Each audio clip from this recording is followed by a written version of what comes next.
पांचों दिन हर दिन ये वहां पर गए हैं, इन्होंने अपने आप को लाइव रखा है, सारा अपडेट देते रहे कि क्या हो रहा है, हॉल नंबर 1 में कौन लोग हैं, हॉल नंबर 2 में कौन है, फला स्थल कहाँ पर है, ये देखिए इसकी किताब अभी लॉन्च हुई है, इनका नाम ये है, ये पूरा अपडेट देते रहे। और मुझे लग ही नहीं रहा था कि मैं उस बुक फेयर में मौजूद नहीं हूँ। तो भाई today is the era of being in the virtual reality.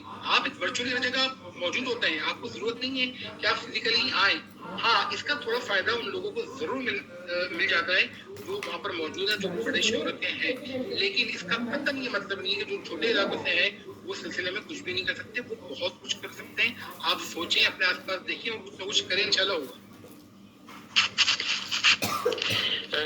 Riyan Khan, दरअसल जो जनूबी पंजाब का खित्ता है वो चूँकि वो पसमानदा भी तस्वर किया जाता है, और बहुत सारे जो नौजवान हैं या अदीब खासतौर पे, उनको सोशल मीडिया इस्तेमाल करना भी उस तरह से नहीं आता जिस तरह से इस्तेमाल करना चाहिए। अगर मैं अपनी बात करूं तो जो आप सोशल मीडिया के इस्तेमाल की बात करें तो उसके लिए भी तख्लीक़कार को ज़हनी तौर पे शातिर होना ज़रूरी है, क्योंकि जब तक आपके पास ये काबिलियत नहीं होगी कि आप अपनी किताब को किस तरीके से किन अल्फाज के साथ पेश करेंगे, तो उस वक्त तक जो सोशल मीडिया सार्फिन है वो आप तक नहीं पहुंचेंगे, आपको नहीं खरीदेंगे।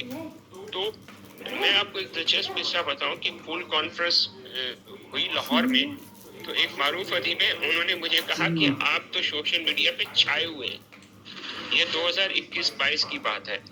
तो बात उस वक्त यही थी जो आपने अभी अपने तजर्बात बयान किए कि जब आप अपनी चीज़ों को प्रेजेंट करते रहेंगे तो आप अपने कारीन तक बराह रास्त राब्ते में आएंगे। मेरी अपनी जो किताब थी, अफसानवी मजमुआ था किस्मत की देवी, जो इंडिया में भी शाया हुई है, अमेज़न पर भी मौजूद है, उसका जो फर्स्ट एडिशन था वो भी इसी तरह से फरोख्त हुआ। लोगों ने उसमें बेशक उसमें बेहतरी की गुंजाइश होगी, लेकिन वो खरीदी गई। क्यों? क्योंकि सोशल मीडिया पे उसकी तशहीर बहुत ज़्यादा हुई। तो जो अजीब है